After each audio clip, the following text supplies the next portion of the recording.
Hey, we want to welcome you to the Wake Up Live podcast, season 2 here coming on. What we've been doing in the past, if you visited us on Wake Up Die season 1, we talked with Zanti. We had 9 episodes, diving really deep into what this life of waking up and dying is all about. And now it's time to continue the conversation. Season 2 is going to be a multi-artist episode. And we want to invite you to join us for each episode, diving deep into how God's working and how we can just plug into him and live this life that he's called us to live. And today I'm honored to have Roy Tosh here with us. Let's go. Hey, I'm honored to be here. Man. Thank you so much for having me. Man, thanks for being with us. It's been quite a journey to kind of get to know Zanti, get to know you beyond the music, that you present, to know that you're a man of God, that you are a man of God who's striving to know how to live for him. And at the same time, not doing it well sometimes, but sometimes hitting it out of the park. Facts. Right? A little bit of both. Yeah.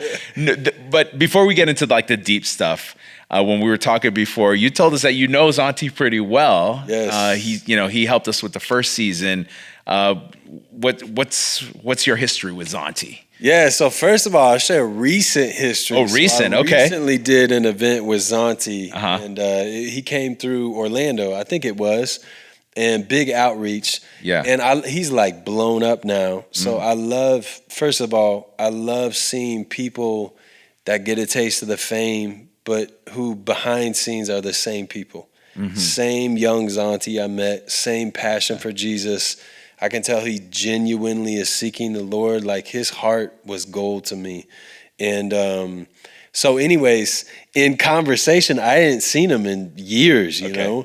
He's all on the road everywhere now, and I'm a dad now. So it's like, so he calls me, he's like, "Oh, Roy, it's the OG." And I'm like, "Bro, you can't call me that. Like, I'm getting old, bro." No. Like, when Zanti calls you the OG, like, that's insulting, wasn't it? You know you're getting old, bro. You didn't take that very well, did you? Well, okay, so from one perspective, it's flattering. Because it's like, okay, cool. Like, I've been around. I do this. Like, yeah. But yeah, the other end is like, oh, man, I'm old. But yeah, so Zanti, he had a song called God Taught Me. Yeah. And that song like blew up. So prior to that song going nuts, we had an event together where he opened for Aaron Cole and myself. Okay. So I think Aaron was the headliner and then me, and like, I didn't know who he was. Like, I don't know if Aaron knew him. I knew Aaron, like we were buds. So Aaron had just gotten signed to Toby, but it wasn't like public information. Okay, so gotcha. This is going back. Yeah. So we're like at this little cafe, and Zanti comes up, and he's got so much passion. Like he's got the, swag going on and all this stuff.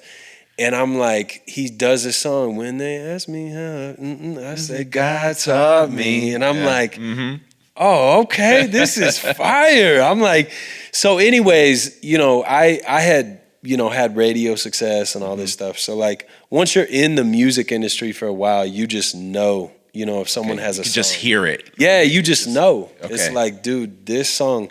So I pulled him aside after that event, and I'm like, "Zanti, I know you don't know me, but like, I just want you to know, if you don't know, that song is a hit." Yeah. I'm like, you need to shoot a music video for it. You need to take whatever budget you can and get it out there. And anyways, like, I think he shoots a music video, puts it on Rapzilla, goes viral. Bam! Wow. History. That's so good. It's cool too, like being the OG, I guess. Yeah. You get to see full circle. Like I was hanging out with Aaron Cole, at Flavor Fest in Tampa. Nobody knew who he was at the time. He had released one small EP. Now he's doing shows with Torrin Wells and all this stuff. So like, it's amazing. Cool. You get to see stuff full circle. Yeah. So. This story you brought up, it makes me think of Zanti, Aaron Cole, yourself. I would assume, and you can correct me, that you go into this, you definitely have a passion for the music. You also feel like you have a calling. Yeah, man. Right? Yep. Right? Because you're not doing secular music. You're doing music that honors God. Yes. Right. So there's a calling behind that. And then you get on the scene, you start having success, right? You're on big stages, you're playing with, with names, right? You're headlining, it's gotta be weird to get to a point where you're doing all this and you're saying, what am I now? Yeah. Right? Because you're also, on top of that, you're married, you have a family. Right. Fourth kid on right, the way. a fourth kid on Pray the way. for your boy. Big time. So who are you at this point in your life? Yeah, man. This idea of identity is where we kind of want to go on this conversation. How does that get confusing for you? Or maybe you've gotten clarity on it. Yeah, for sure. So like going way back, I love this topic, by the way. Okay. Identity is like, I love talking about identity because when I did not have a relationship with God, yes, I ultimately did not know who I was. And so one of the things that I love talking about now, especially to younger people, is like, man, I would have saved myself from so much harm and so much pain in my life if I just would have known who I was and had a sense of purpose, ultimately. And so for me growing up, like I grew up in the church, but I was rebellious as it gets. Like I was like the bad kid that led astray, the good churchy folk. Oh, you were the one that the pastor was talking about. Yeah, right? Saying like, keep these an eye are on the this kids guy. you gotta stay away from. Stay away. You're away from him. That's not a good circle to have. But no, that was me. I mean, I was very rebellious, and I was so empty. Fast forward, straight into high school. I had experienced fame to a certain extent. My name was in the paper every single Friday for basketball. I played basketball. Okay. I got a full ride to play college basketball, actually. And I'm from Indianapolis, Indiana, originally. Okay. And so Hoosier State, huh? Yeah, we don't play games with basketball. And so, that was kind of like who I was tied to what I did, right? Gotcha. And I think a lot of people are like, you ask them, hey, who are you? They're like, I do this, or I'm associated with these people. And it's like, well, what happens when I blow out my leg right before season starts and I'm supposed to be the leading scorer and I'm the captain of the team? Who are you then? Because basketball was just taken from you, right? So like I had experienced these smaller battles, right? Where like I experienced injuries and there's scouts that I need to be performing at my best because I need to get a scholarship to go play college ball and I can't because I got taken out. I got an injury. Okay. And so anyways, basketball really defined who I was, right? So fast forward, I run into a pastor out of Detroit.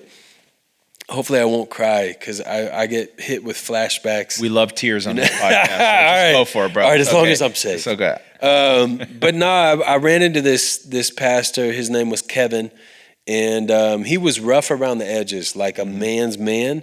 But the dude would tear up from stage because he was so passionate about this message of Jesus. And like I'd grown up in church, but like he shook me to the core. Like he believed what he was preaching, and then not only that, he lived it out. He literally would meet with people on benches after his sermons.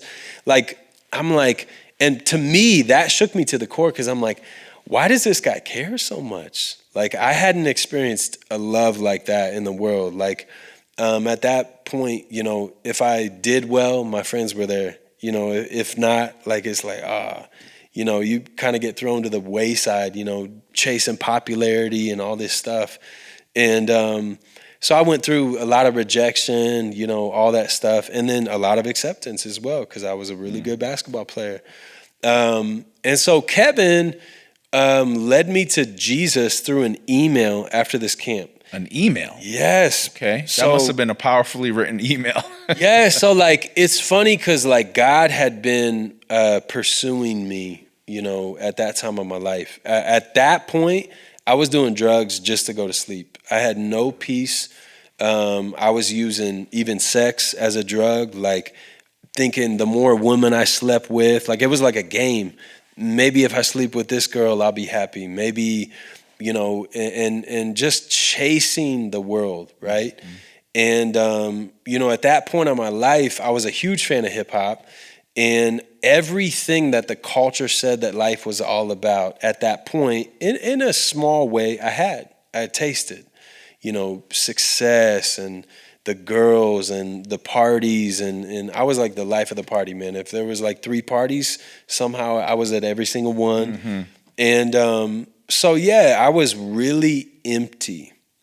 And that's the thing, like, I think someone who's caught up in that type of lifestyle, it catches up eventually. Sure. And eventually you run into a brick wall. And for me, I was like, there's got to be more than this. Like, why am I created? What's my purpose? Where do I go when I die? Who am I? I have all these thoughts just haunting me. Yeah. And I didn't have the answer to any of them. I had no idea. Again, I didn't know who I was, right? So I run into this pastor, and he says, everything you're searching for is found in a person, and it's available, and his name is Jesus. And he said, surrendering to him is the only way to get free from the things that have you in bondage. So my first email, I was like, yo, I'm doing this, and this, and this. I've had enough, but like, this is all I know. This is all my friends are telling me. This is what life is all about. And so I was honest. I was like, I'm going off to college. And to be honest, I'm scared because I've already tasted this. And like, if I go to college and this increases, I knew that I was going to be more miserable. Now, obviously, to my friends, I can wear a face and act like everything's cool. Yeah. But I was depressed. I had real depression. I had suicidal thoughts, the whole 9. And no one knew. And so anyways, God kind of used this pastor to get me to a place where he said, at the end of this email, he said, I dare you to get alone and to cry out to Jesus. It's kind of a setup, man. He knew that God was like, it doesn't matter what you've done. It doesn't, but my mindset was like, oh, church, I have to clean myself up, right? And no, God's like, no, you come just as you are because I actually sent my son for all of your sins that you're very well aware of at this point, in my life. And I'm like, dude, no one had to tell me I was doing wrong. Like, I knew it. Yeah. Like, I was going nuts. And so anyways, he says, I dare you to get alone and to cry out to Jesus. And I knelt beside the computer. And I just remember feeling so loved. And, it's funny because I did go to a Christian school and I was like the worst of sinners. And so you think of God is so different, from what we expect him to be. You would think he would kick me to the wayside. Like I can go. There's so many details. I'll give one example. Sophomore year in high school, I saw the hypocrisy side of the church, and I was very bitter. And I said in some words I cannot repeat on this interview, get out of my life, God. Like I remember pointing up at the sky and just saying, I want nothing to do with you. Such a hard heart, And to think that he waited and he didn't go anywhere. And he knew what was best. I got kids now. Like my kids don't know what's best for them. He knew what was best for me and he waited until I was ready. And that's crazy love to me. Like I never knew a love like that in this world, ever. And to be able to just come to him as I am and lay down my life and be forgiven past, present, and future sins, washed clean. That message absolutely transformed my life. And I'm not perfect, but I've never been the same. And so to now, okay, catch up. what is identity? Identity is who you are. And when you give your life to Jesus, he adopts you in by grace, which is a free gift from God. Mm-hmm. You don't do anything. Jesus did everything. Just come. Just believe. Yeah. And there's such a freedom in that. Jesus did everything. He took my sins upon himself. He took my place, essentially. Like the punishment that my sins deserves, he says, no, I'm going to take your place so that you can be adopted in by grace through faith. Faith is just surrender. It's, we get intimidated by this. What is faith? I'm trying to have faith. No, it's believing. It's just simply believing. It's simply surrendering your life. And that's what happened in that moment. I waved the white flag of my life. I said, I'm done. I know what it's like living for me. I don't want to drive the car anymore. I don't need to be in the driver's seat. I'm good. Like, I know what it's like. And I had tasted enough of the world at that point that I'm like, I'm good. And so God, fills me with his love, all this stuff. My whole world changes. And I find out who I am. And I read a book called Abba's Child. It's by an author called Brennan Manning. Great author. Great author.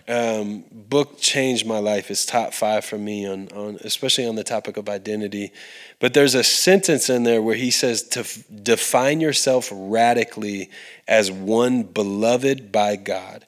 He says this is the true self, and then he says every other identity is an illusion. So in Christ, if you have put your faith in Jesus, he adopts you into his family, and you're either a son to the Father or a daughter to the Father. Nothing can separate you from his love. Right. So he fully knows me, all my dirt and all my stuff, right, even now. And he fully knows me, and he fully loves me, and he fully accepts me right now. That is the most freeing thing either. Yeah. I don't have to try to do better or do more or be someone that I'm not. No, who I am as a son to the Father. And it doesn't matter if people like me. It doesn't matter if they like my music. I'm fully loved and I'm fully accepted by God. So what? What's the problem? You reject me. Yeah. Okay, I'm still loved. You know what I'm saying? There's such a, I like to say it's an unshakable identity. Yeah. And that doesn't mean I walk in that perfectly. No. Like on the day-to-day, I can, just be whatever, just get rocked or whatever. But it's such a powerful truth. I hear that, Roy. I think about identity as we're experiencing it out in the world. Because I think what the world is trying to do is it's trying to make you choose to be something. Republican, Democrat, right? Facts. Athlete, mother, father, husband, right? CEO, right? You want to be seen as something. Yep. Successful, right? Influencer, something, whatever. Someone, There's some label that you got to carry on, and you know what? That's not just in the world. Right. Yeah, I am a pastor, so I see the other side, the church side, and you see how people grab identity not in Jesus. Like you would think everybody in church is grabbing their identity in Jesus. No, some people are grabbing it in what role they play in the church, or how the legacy, I'm 3rd, 4th, 5th generation, whatever you are in church, right? Come on, so we're grabbing all these identities and we're finding them lacking. Yeah, man. Right? It only takes you so far, and all it takes is the injury. Yep. All it takes is the insulting the wrong person. Yep. Right? Or like happened to me the other day, because listen, I'm in my 50s, right? And I'm a pastor, I'm a husband, I'm a father. I take care of the finances of my home, and I'll never forget, there was one week where I had a fight with my wife. I did something to my kids that got them mad. Yep. I forgot to pay a bill. Okay. Uh-oh. So got the email my like, wife hey, is really mad. Where's your money? Right. things at church. Somebody had resigned from an office, leadership position at church. And it was like, so these 4 things. Now I'm a pastor. I preach. You're saying you had a great week. It was an Sounds amazing like a week. It was amazing. But I go on the pulpit and I preach, you are a child of God. Yet that week, I'm saying, I suck as a father. I suck as a husband. Right. I'm not a good money manager. I'm not leading my church well. I'm not doing my job. So all of a sudden, I've lost my identity. Yeah, I'm putting myself in those things that I now value in my weakness. And I'm not living in the strength of the identity that you just described, which is it's in Jesus, which the basis is love. See, once you're loved and you know you're loved and you don't forget you're loved, then all that other stuff doesn't matter. Because I know I love that when I had the fight with my wife, I know how much she loves me. So I'm not a bad husband. I'm not a bad husband because she loves me. Right, man. And she's not going to say like, well, see you, sucker. Right. It's been nice being married to you for 25 years, but it's over now. Right. Because that love, like you said, it's unshakable. Yes. But we struggle when we don't perform. Again, it's that performance, which is such a sinister force in this battle with identity. Yep. Very true. What are you having any struggles in your identity journey? Yeah, everything you just said. Okay. Yeah, bro. So marriage, obviously, you have fights or you have disagreements, and then too, I think we all have our defaults, right? That go back to even our childhood, right? So like for me, I've had to battle anger. And again, that comes from my dad had to battle, anger. And I remember seeing anger was just a part of, upbringing. Not all the time. I have a great relationship with my dad. I don't want to paint a bad picture, and he's a believer. But like, just even if we're honest about stuff like that, right? Yeah. All of us have a uniqueness of flesh patterns, right? Right. And so for me, I've had to overcome that. And I think the pressure of life, especially when you're a dad, I got a 4th kid on the way, like you get pulled in so many different directions. You're fighting to provide for your family. I'm constantly working. So like if I forget who I am, then I can default back to whatever these patterns are. And thank God, that he's taken away a lot of the sting, right? So like I'm not who I was, 5-10 years ago. And by God's grace, I know that will continue, know? But yeah, like there's so many things of what you mentioned where you feel like you're on E, physically, mentally, spiritually exhausted, nothing in the tank. And in those moments, it's very hard to remember who you are. You have, the biblical term is the accuser of the brethren, right? Right. So you got the little voice inside that's like, you really sucked today. You did horrible today. Yeah. Do you remember what you said to your wife? Do you remember the tone of voice you had when you talked to your kids? That wasn't loving. It's like all day, right? So, and I think the thing that breaks that, again, a lot of things, but the simplicity of remembering I'm fully loved. Yes. I'm fully accepted. It's kind of this principle, we love because he first loved us. And if I can remember that, then my heart starts to open up because it's not a performance thing. Yeah. It's a free gift. And then I can receive the love of God, the whole Romans 5, right, where the Holy Spirit pours out the love of God in our hearts. And that's the very thing that equips me now to be a good dad, to be a good husband, to do what God has called me to do, on a day-to-day basis, right?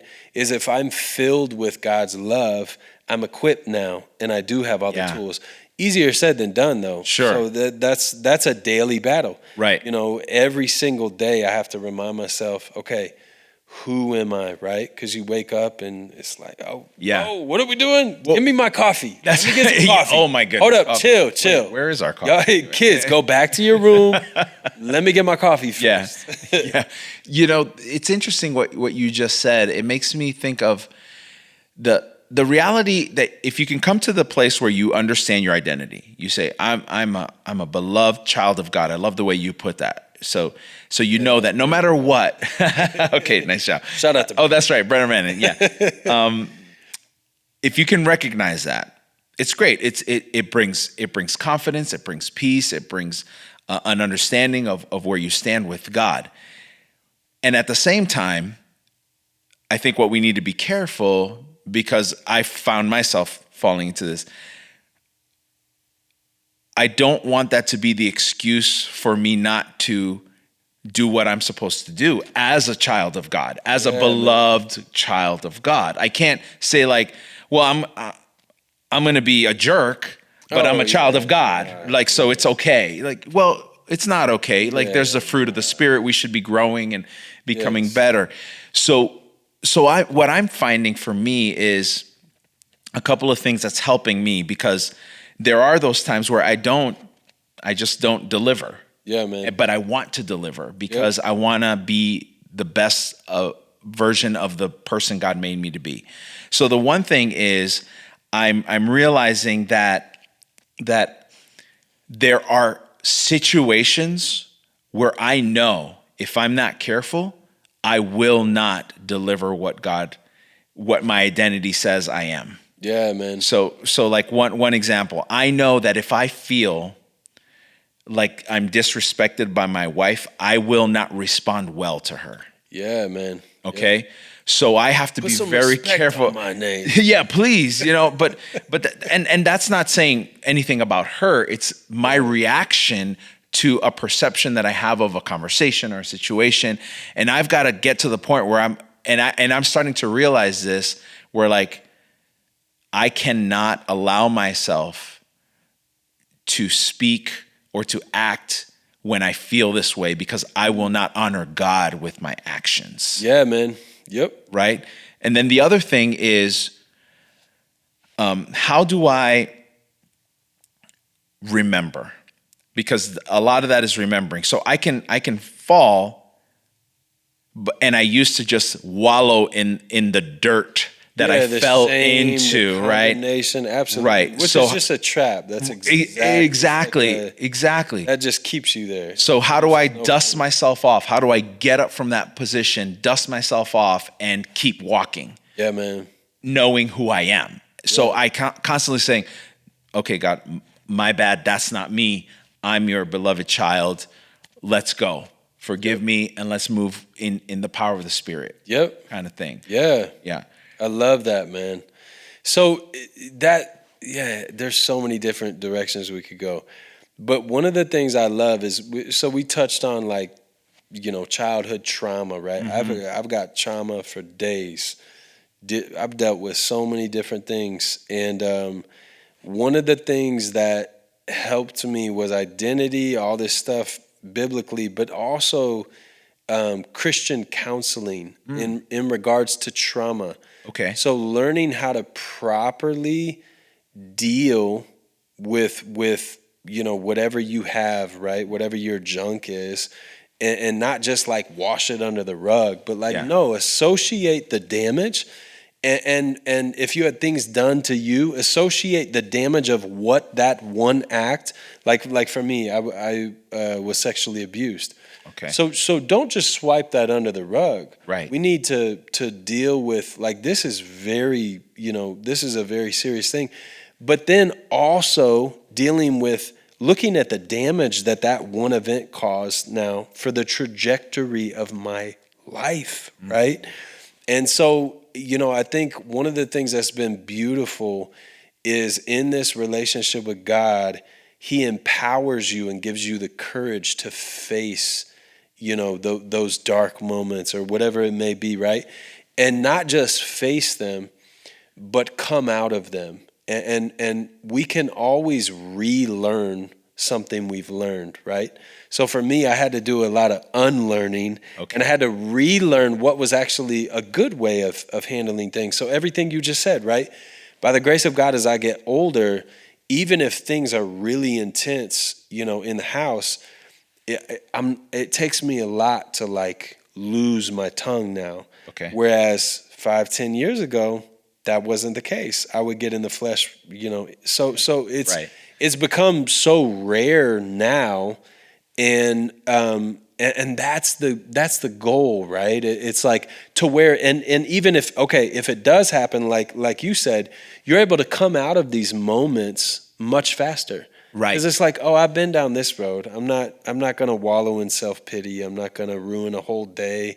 Or for me, if you're as jacked up as I was, 3 days of just like, I'm the worst human ever and all this stuff. You know what I'm saying? Yeah. Like, so yeah, it is. It's a whole process, and life is a journey. And what better way to live than having a God who loves you infinitely and through it all? And even in a marriage relationship, there's such a security. We all long to be fully known and fully loved at the same time. That's right. And marriage is a snapshot of that. You have a wife who sees you, for who you really are and says, I'm not leaving. Right. That's beautiful. And same for me. I'm like, Yeah. dude, she could say anything, and I'm like, I'm not going anywhere. I love you, baby. Yeah. If the ship's going down, we're going down together. Right, bro. Yeah. We going down together. Titanic. Yeah. So everyone has, if we could just flip the switch for everybody and put everybody in the best place we can, we'd say, everybody understands that they are a beloved child of God. So everybody would be the same in that regard. And then the next step is, okay, so now that I know that, what is my purpose? Yeah, man. Right? Yes. So you have a purpose, I have a purpose, and they're different, okay? Because you're Roy Tosh, I'm Milton Marquez. God created us differently. He put us on different paths. For some reason, he decided to cross our paths today. My purpose, I discovered a couple of decades ago, was I believe I was called by God to find creative ways to tell the story of Jesus. That's what God has called me to do. Love that. Yeah. So I live in that. Like, I seek those opportunities, and I see God opening those doors for me to do that. He designed me to do that. He gave me the brain. What does that look like?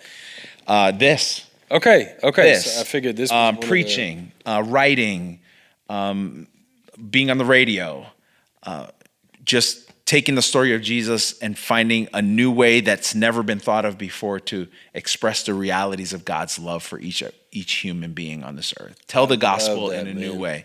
That's what wakes me up in the morning. I want to do that. I would assume that you have a similar kind of feeling about where God is taking you. Yeah, man. So yeah, you said it so well, but I think, without a sense of purpose, again, pre-Jesus, I didn't really have a sense of purpose, or if I did, it was tied to like what I did again. But again, in the injury example, if it's taken away, well, then you're really depressed. And if you're like me, I'm doing drugs to fill that emptiness, or alcohol, or whatever, Yeah. And so having a sense of purpose, I love this verse. Jesus said, my food is to do the will of him who sent me. Yes. And so food, if you think about food, I'm a steak guy. If I have a big steak, I'm like, bruh, now we're talking. That steak is good. Like it's fulfilling. Like you leave, you leave fulfilled, I guess is the word I want. You said steak. Yeah, go ahead. I know people are wanting to know, how do you like it cooked? Depends. What type of cut we talking about here? Oh, okay. It's scientific here. It depends. If we're talking like a ribeye, medium. Okay. Sirloin, my dad he would do well done growing up. Okay. So we would just burn A1 sauce, bro. we loved it. We had steaks all the time growing up. I love steaks. Yeah. And still to this day, when my dad comes into town, we're like, we're throwing some steaks on the grill.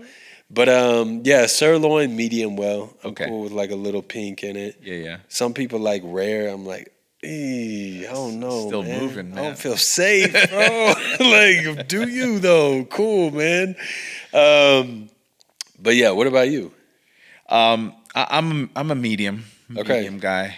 Mediums, I feel like you get the most flavor. Yeah. And I've learned to appreciate that. So my wife's dad cooks steaks medium, Okay. which at first was like, I was used to well done.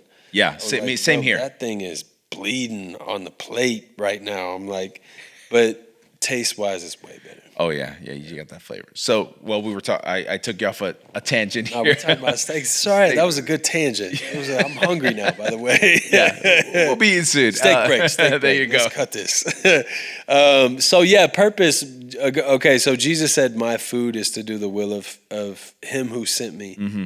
And one of the things that I've learned is that God has a plan and a purpose for every single individual. Right. And He actually cares that much. Like He's numbered the very hairs on our head. Who does that? You know what I'm saying? Like that's how intimately acquainted He is with us. And Ephesians 2:10 talks about how He has good works beforehand. Yeah, prepared ahead of time. In advance, That's right. And so I think once now, okay, I know who I am, right? I'm a son to the Father. Well, now He starts to reveal this mission, and in doing God's will for your life, like for me, first of all, my heart, I want my whole life to be swallowed up in the will of God for my life. Yeah. There is nothing more satisfying. There's nothing more fulfilling. Having a sense of ultimate purpose is food in a sense. Right. It's like, man, this brings so much satisfaction. And so there's that. And then there's the uniqueness of who we are, right? Like God has given different gifts to everybody. And so for me, it gets fleshed out a lot of different ways, but hip hop and pop. But I just think like if I had a sense of purpose, right, pre-Jesus, right, again, it would have kept me from so much, but I didn't know where I was going. Yeah. Like there was I had no idea who I was, and I didn't know what my purpose was. And so now I'm able to absolutely go after God's plan and go after God's purposes for my life. And the cool thing about it is like there's such a rest. Like I don't have to like force and manufacture stuff. And I have done that. I've done years of, especially early on as a believer, I would just strive and like think I have to make everything, force everything to happen. And I've just seen God's faithfulness now. I've been in the music industry almost 2 decades. Wow. If not 2 decades. I lose track with a 4th child on the way. It might be over 2 decades, but a long time. And so I've seen God's faithfulness day in, day out. Him open doors that only He can open. Him put me in front of like people, and I'm like, what in the world? And so anyways, I'm a huge advocate of like, hey, like you don't need a microphone. You don't have to be an artist like me. It doesn't matter who you are or where you're at. When you have a sense of purpose from God and you are living that and you're going after that, not perfectly, but like that's what you're going after, that is success in God's eyes. And it takes all the pressure away because now success is now being faithful to what God asks me to do. That's right. So I don't have to do what you are called to do. Nope. I don't have to do what these other artists are called to do. No, what did God ask me to do? Yes. And am I being faithful today, in the next day, And even if I mess up, okay, I can wait. His mercies are new every morning. I'm going to wake up the next day and get back on track. Yeah. You know what I'm saying? So like, and so long term, I've seen, two, this sense of identity has grown, right? And it's such a freeing thing because I don't have to strive anymore. Like, I don't have to be someone I'm not called to be. Like, I know who I am, and I know the mission that God has given me. And yeah, it may change some as the years go by, but like, even then, if I'm following him, he's going to show me those plans, right? If I'm walking with him, and so it's just been super cool, to see those plans and purposes unfold. But then I'm so passionate about telling others about that. So I'm like, you guys, be faithful. Yes. Like, God can do amazing things in you and then through you wherever you're at. Dude, you're saying something that I think is so important. I hope the people who are listening right now are getting inspired, because I think of it this way. If you can understand your identity and then you can discover your purpose, that means that you are doing something for the glory of God that only you can do. Yeah. Only you can do it. Like, I love that. If I took every Roy Tosh song and I got on a stage and performed them, and even if I was good, it wouldn't be what you do. Look like you got some bars with the beard here going on. Grady told me this isn't a good hip hop mic, but anyway, but you see what I'm saying? That you on a stage doing what you were called to do, what your skills allowed you to do, what your talents allowed you to do, those are the seeds that no one else can scatter. Yeah. No one else can do that. Yeah. Okay? Man. You can get on the radio on my shift on Sunday mornings, and you can speak, right? But only I can speak the words that God has given me. No one else can do that. Yep. Right? So that means that the seeds that I'm scattering, only I can scatter. The seeds you're scattering, only you can. The parable of the sower, right? Yep. So, and I love what you said, that it's the peace that comes from living that way, because that parable tells us we don't even have to worry about what happens with the seed. The seed will naturally grow. Yep. It's going to grow wherever it falls. Yep. Right? Wherever it falls, it's going to grow. Yep. So all I have to do is live with the reality of who I am in Christ, discover that purpose, and live that purpose out. And the rest will just come. There's no pressure. God takes care of all the things. All we have to do is make sure we're plugged into who God made us to be, and try to just be that. Come on. And I don't have to be anything else. Come on, bro. Oh man, it's been so freeing for me. I gotta pull up this verse. Okay, yeah, go for it. I don't want to butcher it. No. John 17:4. I know it. But yeah. I'm like, I just want to read it, man. Did you have anything you? No, go for it, man. Yeah. All right. So John 17:4. Asking me to send feedback. Do you like the Bible app? I do, but I can't do that right now. So it's John 17:4. Okay. And hopefully this works. But in this verse, John 17:3, he talks about having eternal life, and eternal life is knowing. Yes. Right. The Father. So yes. Having an experiential, not just like a head knowledge. Right. It's here as well. Right. Of course, the Bible app does not want to work today. Come on. Somebody didn't give him the Wi-Fi password. So anyways, I wanted to read it, right? It's okay. Give us the Roy Tosh version. Yeah, we'll wing it here. But the next verse, John 17:4, he talks about having glorified his Father by accomplishing the unique work which God gave him to do. That's right. And so I think that is just like the summation of everything you're talking about. So I cannot accomplish the will of God for your life. No. You cannot accomplish God's will for my life. That takes all the pressure off. Right. Again, back to this mindset of like, I just need to be faithful, day in, day out. Yeah. And just the uniqueness of God's will for our life. Like, he designed us, he created us, he knows the things that he has for us, right? Right. And again, there's such fulfillment in that. And the fulfillment is ultimately we are actually glorifying God. Yes. By doing the unique work that God gave us to do, just as he gave Jesus. Right. The cross, right? And so that to me, again, I'm a big picture guy.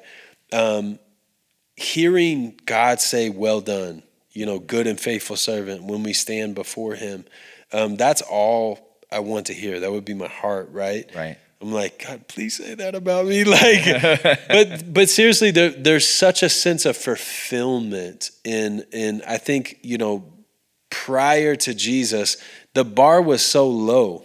I was aiming so low. Now my aim is to glorify God. Right. As a chief end, right? Like that's the end all be all. If I'm bringing glory to the one who created me, that's like, it's amazing. Well, and so anyways. think about this too. We have this thing where we don't want to put too much pressure on people. I want to put pressure on people. Yeah. Okay. Here's the pressure I want to put, because if we live what you're saying, man. what I'm saying, discover your identity, discover your purpose, live out that purpose. Here's what's going to happen, and this is the pressure we should be putting on ourselves. Not the pressure to force it. Yeah. But the pressure of just living who we're supposed to be in man. Jesus, right? That is going to then grow in somebody else. Yeah, absolutely. And then that person will, the exponential growth, the potential of this being an actual world-changing movement. Right. Of people discovering this and living this way. Right. Come on. Right. Like, you want to complain about the world? You want to say the world is crap and it stinks, right, and it looks awful and I don't know how it could survive? Well, guess what? Live in your purpose and your world might get better. Yeah, it gets up. Because the people around you, just start with your family. When your family sees you living this way, they're not going to, the only thing they're going to be able to do is say like, wow, how do I do that? Right. Because I feel the effects of what's happening here. Right. For us. Yep. So I know we're not supposed to like push people, but this is something I think we should be really encouraging. Yeah, man. Everybody we're around. Yeah, man. I agree. Yeah. It's like there's such freedom in it too. Yeah. It's like this is why we were created. Ultimately Jesus summed it up: loving God, loving others, right? And loving yourself. Yeah. Yeah. Identity again. Right. Like, and I think it comes out of loving God, that, you have this relationship with God. So he shows you who you are. He gives you the tools to be able to love yourself, and then love others is the ultimate mission that gets fleshed out in a lot of different ways. Right. You could be a school teacher. You could be a pastor. You could be an artist. You could be whatever. You could be a trash collector. It doesn't matter. It's, and still love others and influence whoever your sphere of influence is. One of the things that has kept me, I think, in the music industry for so long is the mission of reaching just one more. Again, going back to like my roots, I consider myself like the worst of sinners, and God still loved me. So like initially I'm like, dude, everybody needs to know about this. Like, I'm like reading the Bible and the words are like popping off the page. I'm like, this is the dopest book ever. Like, why didn't anyone tell me about this book? I'm like, there's so much wisdom in it. Like, it's so relatable for everyday life. The teachings are like amazing. So anyways, I'm like, man, if I can reach just one more. Yeah. And that became the mission of like, even getting into music, of like, man, if I could be, at the time I was in my college dorm room, we're holding Bible studies. I'm trying to reach as many people as possible. We started a FCA group at a secular, campus that I was at. And so I'm doing a lot locally, but I'm like, hold up, if I have music, that can be way out in a different country and I'll never know about it, and it's still reaching people. So just that again, that sense of purpose has also kept me in the music industry, which anyone who knows this industry, it's brutal. It's hard, huh? It's like swimming with sharks. The higher up you go, and a lot of ups and downs. And that's having that sense of purpose has kept me and given the grace, I feel like, to endure. Gotcha. Because life hits you in a number of different ways. But if you're on mission, I don't have another choice. Like I know what God has called me to. I'm on mission. I'm not going anywhere. That's right. No, I'm staying on mission, and God's going to give me all the grace. That's the key. I feel like God gives you all the grace to do what He's called you to do. That's right. There's just takes all the pressure off. Yeah, man. Because you can fail in trying to live your purpose out, and it's still good. Right. It still glorifies Him. Right, man. Because there's grace, there's forgiveness, there's restoration. It's all available. Yeah, man. So let's bring this to a place where we try to make it as practical as possible. Because I can imagine somebody saying like, "Awesome, you just told me I'm a beloved child of God. I feel that. I want that. I'm going to go get that." How do I understand? How do I discover God's purpose for my life once I understand my identity? What do I do? What are some practical ways that I can maybe explore those possibilities? Yeah. What would you say to that?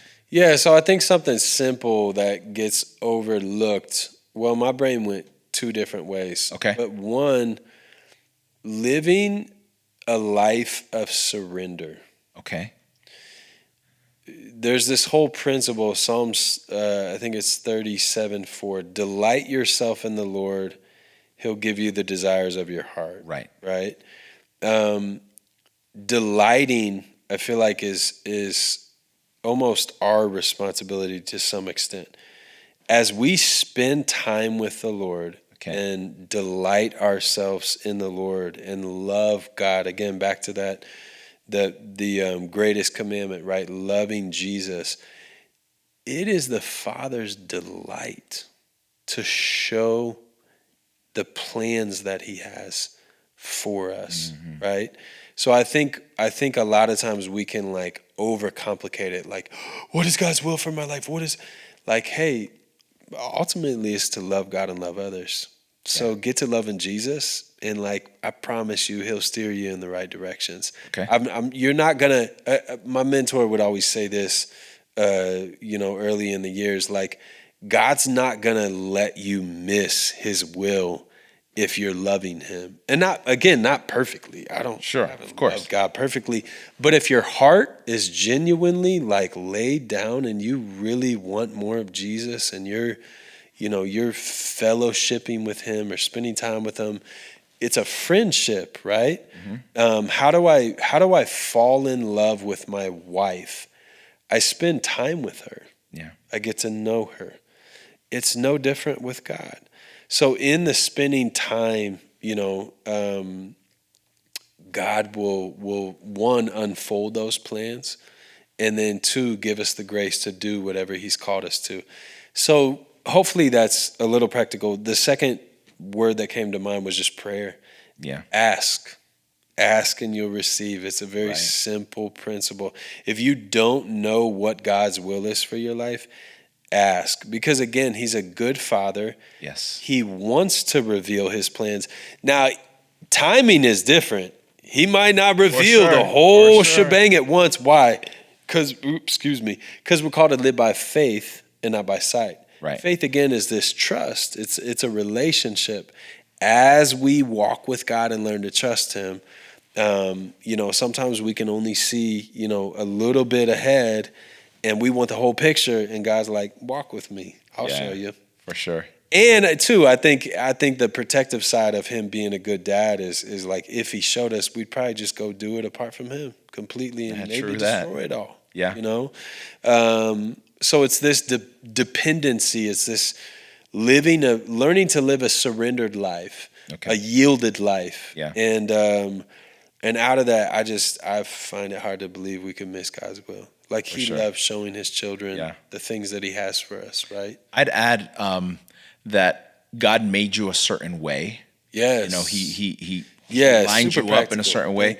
So We're things balancing each other Yeah, out, it's bro. beautiful. I It's a think beautiful this is thing. wonderful. you Go, know? go.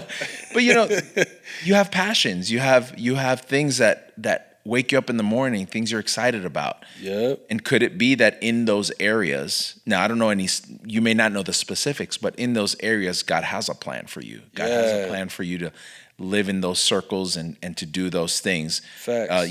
So you have music, obviously if you're not musically inclined, you're not going to become an artist, right? Right. Yes, So yes. those skills, those passions that you have, I think God can use those for his glory. And I'd also say, like, it's always good to have people around you that you can just talk to and say, like, Community. where do you see God may be leading my life? Yep. And I never would have become a pastor if that first person didn't come to me and say, have you ever thought about becoming a pastor? And Same thing happened to me artistically. Okay. Community. There you go. So you got to have, good. and don't surround yourself with dummies and losers. Nah, People who love the Lord, who also are seeking that and are living in their calling. They can recognize calling in others, right? And there are people who are called to point out the path for others. Yep. God sends those people into your life. So Yeah, I would thank God surround for that that. too. Yeah. Yeah. Oh man. Yeah. So many mentors that have made such a difference. It's the whole you become whatever you surround yourself with. Yeah. So I want to surround myself with people that walk with God and who are far way more ahead in this journey than I am, right? Sure. And that's so good, man. Community is huge, and that's happened to me. People are like, because again, the principle of like seek wise counsel, right? Right. In the abundance of counselors, there's victory, safety. A wise man receives reproof over Yes. and over. You see in the Proverbs. So like having intimate relationships with people who know you and love you enough to tell you the truth, and also encourage those gifts that are inside of you. And that's happened. Like, man, God used so many different people and mentors to come along and say, you need to keep doing this. Like, God's hand is clearly on this. And those are the things that can keep you too when you feel like giving up. You need to remind yourself and have people in your circle. You need to have your OG, like you were the Zonti. Exactly. All right. Well, there you go. Talking identity, talking purpose, and we hope that you are in that journey and you can find and discover your identity and your purpose. So, Roy, thanks for the time, man. Really appreciate it. So if you're enjoying this, make sure you like and subscribe. Make sure you comment down below. Let us know, like, what are your thoughts? If you're struggling with identity and purpose, hey, we're here for you. We want to support you, want to pray for you. But you know somebody who needs to hear what we just talked about today. So make sure you share it with them. Roy, hit the share button. Hit it. Roy, thanks a lot. Appreciate the conversations. More conversations to come. Hope you'll stick with us.